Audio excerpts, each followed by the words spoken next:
Hello there, here's John Franquez, and here we're going to continue with the Presidency series. We are on our third president, Thomas Jefferson. In the last episode, we talked quite a bit about Thomas Jefferson and the duality of the man. A lot of the things that we talked about was pretty fascinating.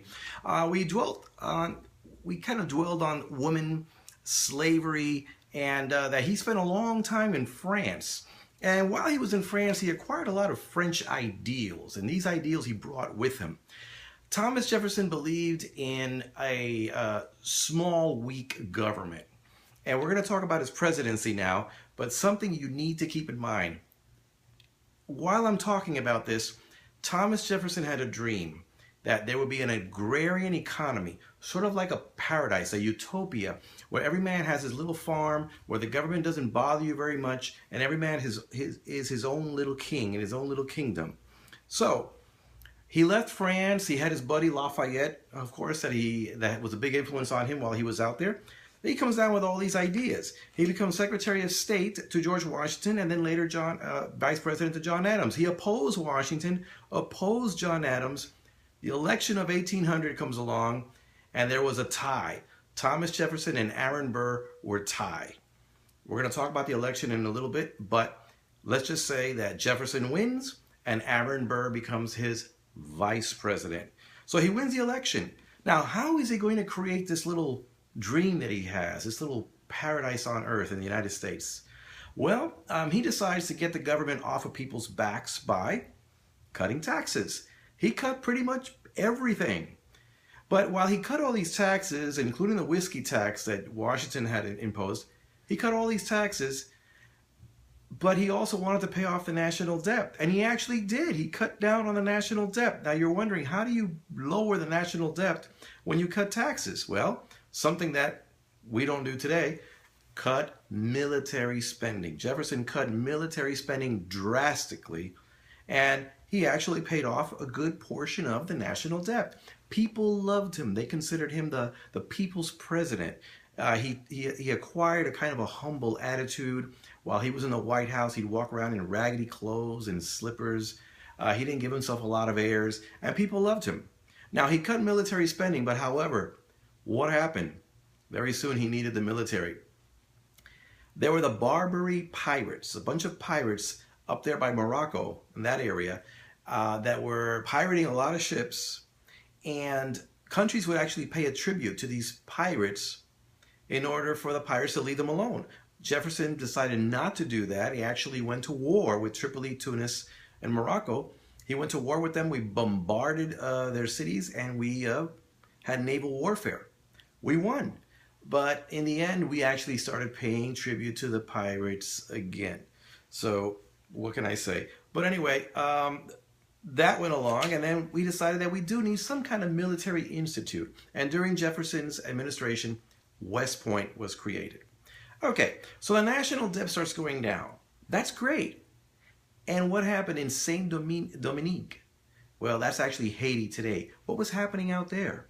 There was a slave revolt led by a Toussaint Louverture, and Jefferson was smuggling weapons over there to help this slave revolt.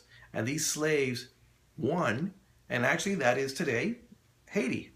They took over the whole island. I'm not going to get into all those details. We don't have time, but let's just say that Jefferson helped smuggle weapons over there. The slaves won over there in present-day Haiti, but after they did and they created their own country, Jefferson did not recognize their country. He did not want to scare the slave owners in his own country that he was supporting a slave revolt in another country. So he's opposing slavery, but at the same time, it seems like his hands are somewhat tied. Okay, now, to have an agrarian economy, an agrarian paradise, you need a lot of land. So Jefferson sends some men out to buy land, to buy New Orleans from Napoleon. The French owned New Orleans. So they go to speak, and what happened? It turns out that Napoleon wanted to get rid of all the French holdings in the Americas, or I should say in present-day United States. So they decide, we'll sell all this to the Americans. Jefferson was overjoyed, and he purchased what we know today as the Louisiana Purchase, which doubled the size of the United States. This purchase, however, might have been illegal. We don't know. I mean, people talk about it today that what gives a president the right to use taxpayers' money to buy land? Well, Jefferson did it anyway. He needed it for his agrarian economy. So he buys all this land, doubles the size of the United States. But there were two problems. One of them is that the state of Georgia was actually claiming some of those lands to the west. The other problem was that there were French people living in that western territory, and they had slaves. What did Jefferson do? Well, he spoke to Georgia, and he told the Georgians, look, if you give up your claims on that land to the west, I'm going to help you Georgians get rid of all those Cherokee Indians. Push them out of Georgia, push them out west somewhere. This actually violated a treaty that the United States had with the Cherokee. It's a very sad chapter, and it began several sad chapters with Native Americans. As far as the French in the Western Territory, he had two choices. He could confiscate the slaves, meaning buy them, or he allowed the French to live there in American territory. With time, perhaps they could become residents, etc., and allow them to keep their slaves. I think that was a golden opportunity that Jefferson lost. I don't know if he could have done something else, if the French could have been persuaded to leave, if we could have confiscated those slaves. If he had, it might have been a good thing that these Western states would have been free states. But hindsight is 20/20. He didn't do it. I have to backtrack in this story just a little bit. We're going to go back to the elections of 1800. When Jefferson won the election, John Adams, who was trying to run for re-election and lost, before Jefferson got inaugurated, John Adams appointed a lot of people from the Federalist Party, his party, to important positions. One of the men that he appointed was John Marshall. John Adams says that appointing John Marshall as Chief Justice of the Supreme Court was the best decision that he had ever made. And it may sound dry and boring, but John Marshall is the man who, little by little, made the Supreme Court the real third branch of the government. It became very powerful. When you hear people today saying, I'm going to take this all the way to the Supreme Court, thank John Marshall for that. The Supreme Court acquired a power where its decisions supersede all decisions of the court. This is not in the Constitution. John Marshall pushed for this. He was Chief Justice of the Supreme Court for decades. All right. Now, a couple of things happened to sour Jefferson's plans for an agrarian economy. One of those problems was the British. The British sank one of our ships, and many people wanted to go to war. Instead, we had an embargo. We were not going to buy British goods. Unfortunately, this backfired on Jefferson, because what the embargo did was, well, we're supposedly punishing the British, but the British started selling their things somewhere else. It didn't hurt them. In the meantime, Americans needed manufactured goods. They had to manufacture their own. And in manufacturing their own, now the economy is not an agrarian economy. The North becomes a manufacturing economy. On top of that, with low taxes, most of the money that was coming into the country came from the tariffs that the British were paying. So now we got less money coming in and the economy goes to the crapper. All right. Now, one good thing, Jefferson wins the re-election and he bans the importation of slaves. This is very important. We have no idea the positive effect that this had when we no longer allowed any more slaves being brought in from Africa. That is something, in spite of all the other decisions that Jefferson made in reference to slavery.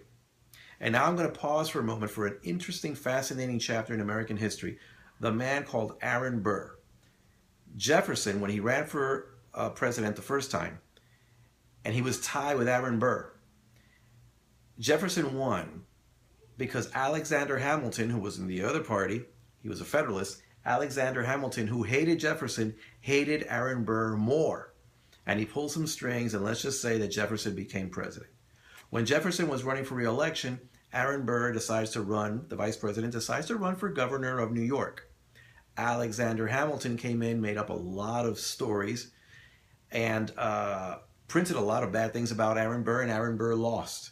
So Aaron Burr now is angry, and he challenges Alexander Hamilton to a duel. Now look at this. The vice president challenges a former Secretary of the Treasury to a duel. They go to New Jersey, they have a duel, and Burr kills Hamilton. By the way, in case you're wondering, why didn't Hamilton run for president himself? Well, he was not a native-born American. He was born in the West Indies. But Aaron Burr's story doesn't stop there. A lot of people wanted parts of the West to separate from the U.S., and Aaron Burr became part of this plan, and he actually wanted to invade Mexico as well. Well, word got out, and there was a trial on Aaron Burr. It went all the way to the top, and John Marshall, Supreme Court Justice, actually requested for Jefferson to make his presence. Jefferson said no. He claimed what today is called executive privilege. He sent some documents, but he didn't appear. And let's just say that Aaron Burr was not arrested. He was let go. Okay, what is Jefferson's legacy? He wanted an agrarian economy. That didn't happen. Instead, the North became more and more of a manufacturing economy. Jefferson doubled the size of the United States, and he'll always be known for that. He wanted a weak government, but instead, Jefferson created a government that was more centralized in Washington and stronger than ever. Something that he did not want is what happened. He did ban the importation of slaves, which is a very positive thing as well. Okay, so Jefferson, following Washington's example, does not run for re-election for a third time. So he goes to retire to Monticello. Decades go by. Quick little, nice little story. When Jefferson was in Monticello and he's 81 years old and he's very, very frail and sick, he gets a visit from his old buddy from France, Lafayette.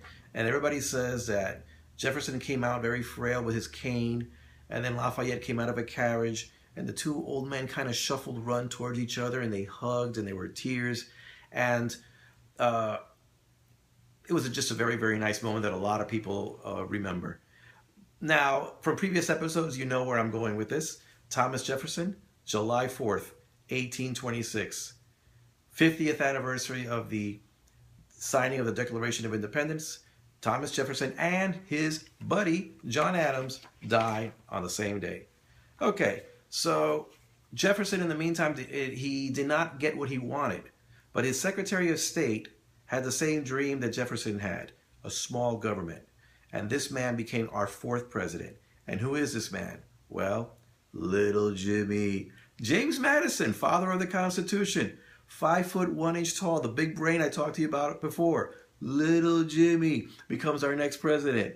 Very interesting man. We're going to talk about him next. But in the meantime, subscribe or comment below. This is John Franquez, and sayonara.